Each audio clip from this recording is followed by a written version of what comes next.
Hello dear student, आप सभी को नमस्कार।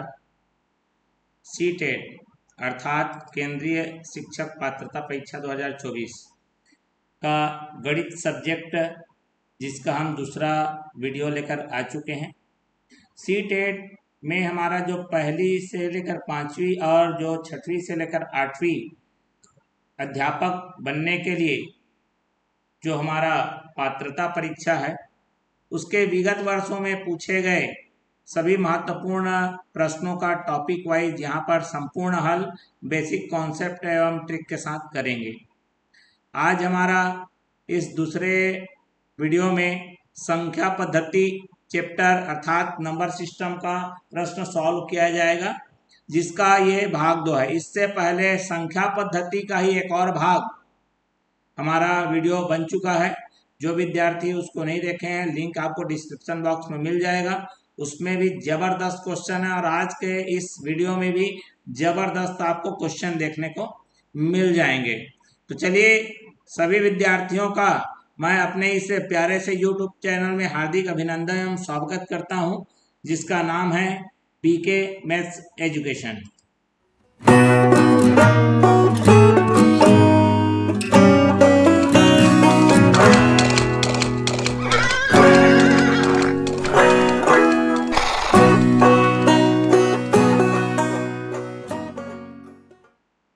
जैसा कि हम बता चुके हैं कि ये हमारा संख्या पद्धति जो पार्ट है, चैप्टर है, उसका दूसरा भाग है। मतलब इसके पहले एक और भाग बन चुका है। तो चलिए आज के इस वीडियो में देखते हैं कौन कौन से क्वेश्चन लगे हुए हैं जो संख्या पद्धति से संबंधित हैं। चलिए उन प्रश्नों को एक एक करके हम लोग हल कर लेते हैं। ये रहा हमारा पहला बहुत ही जबरदस्त प्रश्न 2022 सीटेट छठवीं से लेकर आठवीं तक के जो परीक्षा होता है, पात्रता परीक्षा, उसमें आया हुआ है। निम्नलिखित में से किसे रोमन संख्यांकों में नहीं लिखा गया है। रोमन हमारा भाषा होता है गणित का, ठीक है, जिसको हम लोग अंग्रेजी के अक्षरों से निरूपित करते हैं। कौन सा है जो सही नहीं है आपको बताना है। तो इसके लिए तो आपको जानना पड़ेगा ना कि रोमन भाषा में लिखते कैसे हैं। देखिए बहुत ही छोटा सा क्वेश्चन है, बच्चों वाला क्वेश्चन है, लेकिन नहीं जानोगे मुश्किल में पड़ जाओगे। तो चलिए देखते हैं। यहाँ पर आप लोग तो 1 2 3 जानते होगे, आई, फिर 5 के लिए वी, उसके बाद हमारा 5 के बाद सीधा क्या होता है 10 के लिए, ठीक है। फिर हमारा उसके बाद क्या है, x के बाद क्या आ जाएगा हमारा l, ठीक है। l के बाद हमारा c, फिर d, फिर m। ये 1 के लिए है, ये 5 के लिए, 10 के लिए, ये 50 के लिए, 100 के लिए, ये 500 के लिए, और m मेरा इसके लिए 1000 के लिए, ठीक है। ये इस तरह से ये लेटर इनको क्या करेंगे, रिप्रेजेंट करते हैं, पहला चीज, ठीक। दूसरी चीज ये, अब यहां पर देखो जैसे कि 10 ये हमारा एल है, 50 घटते क्रम में आना चाहिए। क्या आना चाहिए, घटते क्रम में। तो देखो यहां पर एल है, एक्स आई है, एल है, एक्स है, आई है, एक्स है, एल है, एक्स है, एल है। अब सोचेंगे सर एक्स एल बिल्कुल होगा, जब इसको कम करना था, जैसे 50 में 10 कम करने का मतलब इसका मतलब 40 हो गया ये, इसका मतलब एल मतलब 50 और 10 60 और एक 61 हो गया ये देखो 5 5 डबल 5 है, ये गलत है। समझ रहे हो बात को। उसको सीधा आपको क्या करना था, एक्स लिख देना था 5 5 10 के बजाय, ठीक है। डबल 5 नहीं लिखेंगे उसको, 10 का तो खुद हमारा एक संख्या निरूपित हुआ है कि नहीं हुआ है, तो सीधा एक्स लिखना था, 5 5 नहीं लिख सकते उसे। तो यही हमारा क्या हो जाएगा, गलत लिखा हुआ है कि हमें मालूम चल गया है। क्लियर है। इसका मतलब है 90। देखो ये 10 है, ये 100 है, जब इस तरह से बड़ा वाला राइट में आ जाए और लेफ्ट में छोटा आ गया, मतलब उसको माइनस करना है, मतलब 100 में 10 कम करके कितना आएगा, ये 90 को बता रहा है। इस तरीके से लिखा जाता है। क्लियर हो गया? चलिए बढ़ते हैं अगले प्रश्न की ओर। क्या लिखा है जरा ध्यान से देखेंगे। 95 गुणित 103, 95 गुणित 103 का मान निकालते समय एक विद्यार्थी ने 95 गुणित 103 बराबर क्या लिख दिया, जरा देख लो। 10,000 धन 10A माइनस 15। तो सबसे पहले इसको आप दिमाग में लगाइए, क्या हो सकता है, इसका हमको निराकरण पहले करना है। तो जैसा कि लास्ट में 15 दिख रहा है, तो क्या इसको 100 ऋण 5 लिख सकते हो? बिल्कुल। इसको 100 धन 3 लिख सकते हो? बिल्कुल। अब जब भी इस प्रकार से a माइनस बी और a प्लस सी, देखो अलग नंबर है भाई, ये मेरा पहला वाला सेम है या हमारा दूसरा अलग अलग है, तो पहले जो सेम है उसका स्क्वायर तो मिलेगा, मतलब 100 का स्क्वायर, ठीक, जो कि 10,000 आता ही आ गया। ठीक है, उसके बाद क्या करना है, मुझे प्लस करना है। ठीक है, प्लस करने के बाद क्या करना है, ये जो दो नंबर हैं उनको जोड़ना है। तो -5 और धन 3, ठीक है, -5 और धन 3 कितना हो जाएगा, -2। और गुणित में क्या लगाना है हमें, जो सेम नंबर है गुणित में 100। ठीक है, अब देखो बीच में प्लस और जो डिफरेंट डिफरेंट है उसका गुणा, तो 5 दिया कितना हो जाएगा मेरा 15, वो भी किसमें, माइनस में। तो इस तरह से अगर देखोगे तो ये आ जाएगा मेरा 10,000। ठीक है, फिर क्या आ गया प्लस, ये 10 इसको अगर दे देगा तो ये आ जाएगा -20 और गुणित में आ जाएगा 10, मतलब अपना 1 0 इसको दे दिया, तो जो -2 था वो -20 हो गया। ये प्लस माइनस माइनस और 15, मैं ऐसा क्यों लिख रहा हूं, क्यों यहां से कंपेयर करेंगे, 10,000 है बिल्कुल, -15 है बिल्कुल, यहाँ 10 है, यहाँ भी 10 है, अब यहाँ a है, यहाँ -20 है, तो a की जगह कितना हो जाएगा मेरा -20। सी टेट के छठवीं कक्षा से लेकर 8वीं कक्षा के शिक्षक पात्रता हेतु 8 जनवरी 2022 को यह प्रश्न आया हुआ है। ठीक है, तो बढ़ जाते हैं अगले प्रश्न की ओर जबरदस्त तरीके से। क्या बोला है यहाँ पर, -7 और -3 के बीच स्थित पूर्णांकों का गुणनफल है। ऋण 7 और ऋण 3, इसके बीच में क्या क्या आएगा भैया, ऋण 6, ऋण 5, ऋण 4, और इन्हीं तीनों को आपको गुणा करना है। 5 छक्का 30, 30 चौक कितना हो गया 120, 3 बार है इसलिए किस में आएगा, माइनस में आएगा। ऑप्शन नंबर सी, बहुत ही इजी प्रश्न था ये।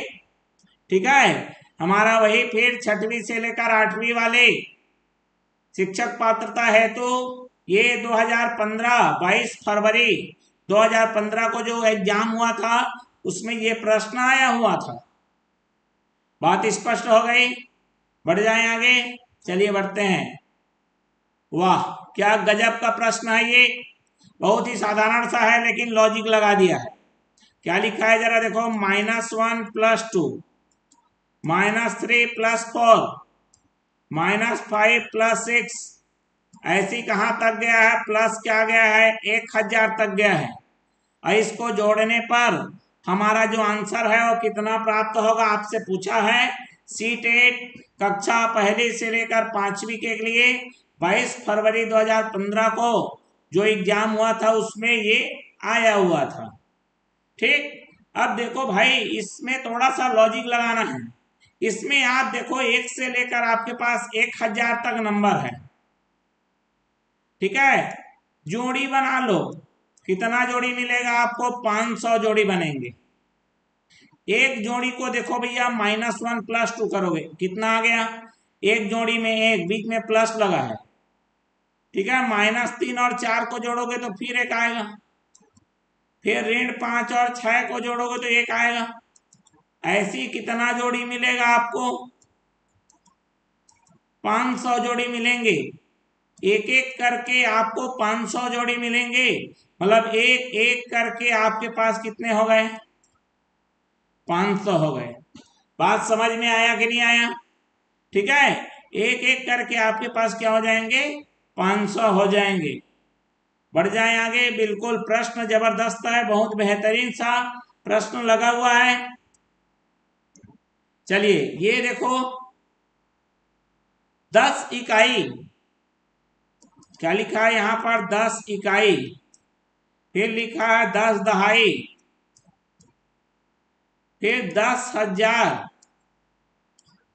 सैकड़ा नहीं लिखा है। सीट 1 से लेकर 5 के लिए 21 सितंबर 2014 को जो पेपर हुआ था उसमें ये प्रश्न आया हुआ था। 10 इकाई का मतलब होता है 10 गुणित 1, जो कि आ गया मेरा 10। 10 दहाई का मतलब होता है, दहाई मतलब होता है 10 दहम 100, और 10 गुणित 1000 मतलब 1000, जो कि 10,000 हो गया। तो 10,110, 10,110 कहां पर है? ऑप्शन नंबर बी पर। तीनों को मिलाओगे 10,100 और कितना आएगा? 10 आ जाएगा। ठीक, ऑप्शन नंबर बी में हमारा राइट आंसर मौजूद है। ठीक है, क्लियर हो गया? बात समझ में आ गई? प्रश्न समझ में आ गया होगा। चलिए बढ़ते हैं अगले प्रश्न की ओर। जबरदस्त ये प्रश्न है भाई। क्या लिखा है जरा देख लो। दो पूर्ण संख्याओं का गुणनफल 24 है। देखो भाई मेरे, दो लोगों को गुणा करोगे तो कितना आ रहा है? 24। तो 24 किसके किसके गुणा में आता है देख लो भैया। पूर्ण संख्या पूरा पूरा, तो 1 गुणित 24 में आएगा, 2 गुणित 12 में आएगा, 3 गुणित 8 में आएगा, और कहीं आएगा क्या? नहीं आएगा। इसको जोड़ोगे तो कितना मिलेगा? 25 मिलेगा। इसको जोड़ोगे तो कितना मिलेगा? 14। और इसको जोड़ोगे तो कितना मिलेगा? 11। और एक और होता है 4 छक्का 24, इसको जोड़ोगे तो 10। तो न्यूनतम योग संख्याओं का कितना मिला आपको? 10 मिल रहा है। ठीक है, मतलब 24 का आपको गुणा के रूप में तोड़ लेना था।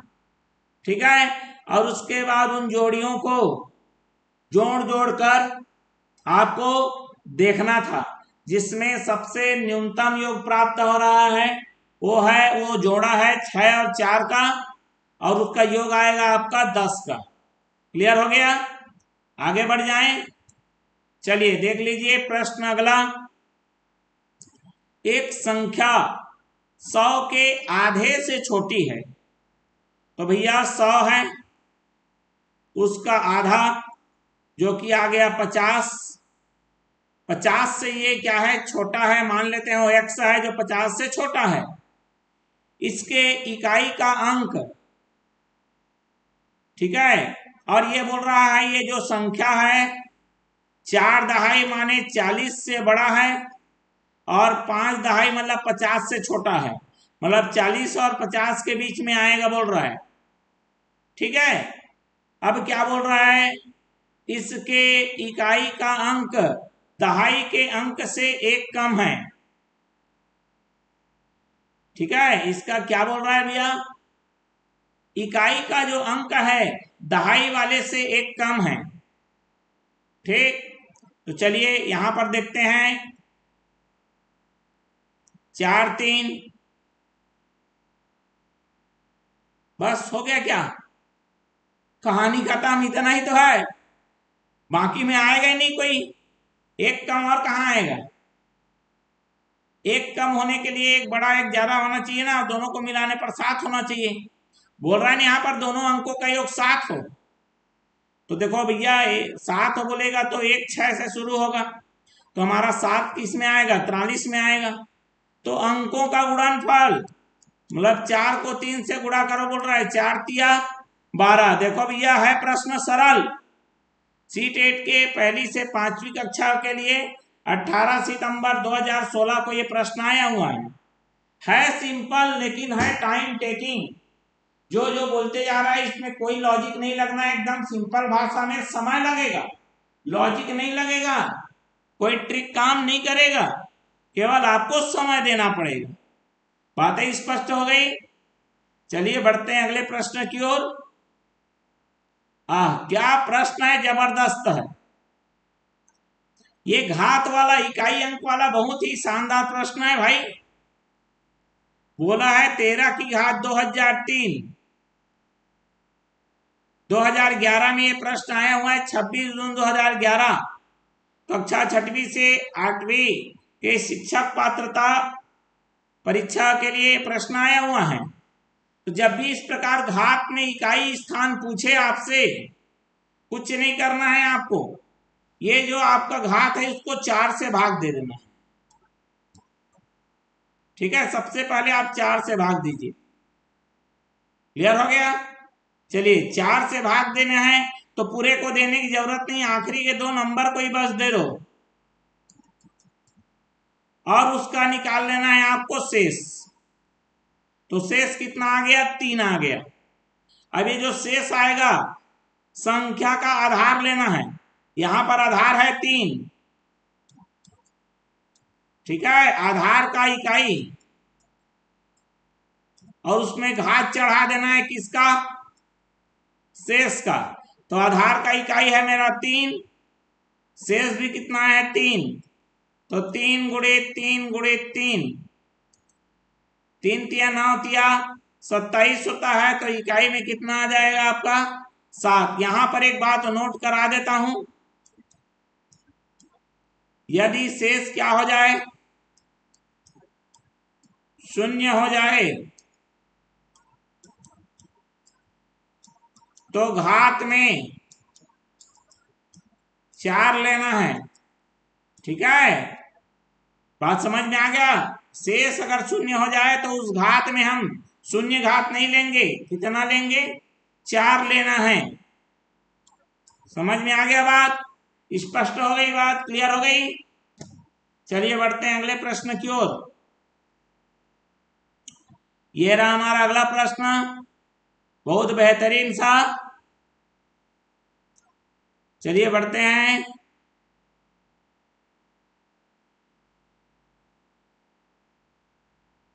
क्या लिखा है प्रश्न को जरा ध्यान से देखो। 26 और 26 शतांक को लिखा जाता है, यहां देखो 100 लिखा है इंग्लिश में, 26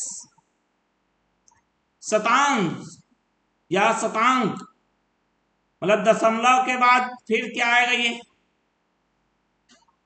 26 आएगा।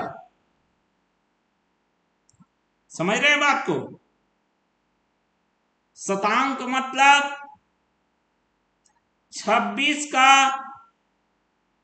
100वां भाग, समझ रहे हो बात को, 26 का 100वां भाग, शतांक का मतलब है 26 का 100वां भाग, तो इसका मतलब ये आ जाएगा 0.26 और 26 अलग से, तो दोनों मिलके आपका बनेगा 26.26। बात स्पष्ट हो गई। ऑप्शन नंबर कहां पर मौजूद है, ये ए पर मौजूद है इसका आंसर। ठीक है, सीटेट पहली कक्षा से लेकर 5वीं अध्यापन के लिए जो पात्रता परीक्षा है 21 सितंबर 2014 को ये प्रश्न आया था। चलिए बढ़ते हैं अगले प्रश्न की ओर। ये रहा हमारा जबरदस्त घातीय निरूपण वाला। अब यहां पर लिखा है 2 की घात 10 ऋण 1 निम्न से विभाज्य है। ठीक है, जरा ध्यान से देखेंगे इसको। 2 की घात 10 -1 है। ठीक है, अभी अभी बताया मैंने,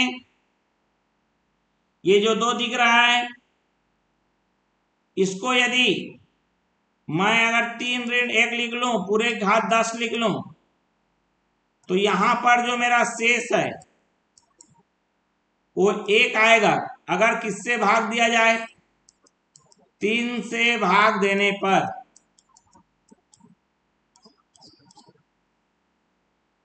ठीक है, 3 से भाग देने पर देखो इसको +1 या -1 के रूप में लिखा जाना चाहिए। कोई भी संख्या इस प्रकार से घातीय में जब शेषफल वाला बात आता है, शेषफल का आप सोचोगे सर शेषफल तो बोला ही नहीं है। अरे भाग देने के लिए किसकी जरूरत होती है यार, शेष चाहिए ना भैया। पूरा अगर शेष बिल्कुल अगर शेष नहीं बच रहा है मतलब भाग चला गया, भाग चला गया। ठीक है, कक्षा 6वीं से लेकर उसी को डायरेक्ट रूप से पूछा है। 18 नवंबर 2012 के पेपर में एक कक्षा 6वीं से लेकर 8वीं शिक्षक पात्रता हेतु आया है ये प्रश्न। ठीक है, मतलब अगर एक से एक है, अगर इसकी घात, ठीक है, हमारी सम संख्या है, ठीक, क्लियर हो गया। तो क्या करने पर, x से भाग देने पर शेष 1 आएगा। ठीक है, तो उसी प्रकार यहां 3 से भाग देने पर शेष कितना आएगा, 1 आएगा, क्योंकि -1 पूरे घात सम संख्या है। लेकिन उसके बगल में भी और क्या लिखा हुआ है, -1, तो 1 बच रहा था उसको 1 काट देगा और यहां पर शेष क्या हो जाएगा मेरा, 0। तो ये जो 3 से भाग करने पर शेष 1 आ रहा था, अब क्या हो जाएगा, इस -1 के चलते शेष 0 आ जाएगा। मतलब यह संख्या किससे पूर्ण रूप से विभाजित हो जाएगी, पूरी तरीके से 3 से क्या हो जाएगी, विभाज्य हो जाएगी। क्लियर है। तो चलिए आज का हमारा इस वीडियो में, इस लेक्चर में, वीडियो लेक्चर में यहीं तक। हमारे 10 प्रश्न आज ये मौजूद थे, जिनको हमने 1 बाय 1 करके संख्या पद्धति के दूसरे वाले भाग में हमने इसको हल करके बता दिया है। आई होप ये वीडियो आपके लिए काफी हेल्पफुल लगा होगा या अच्छा लगा होगा। हमारे चैनल को सब्सक्राइब कर लीजिए, बेल आइकन नोटिफिकेशन ऑन कर लीजिए, ज्यादा से ज्यादा इसे शेयर कर दीजिए।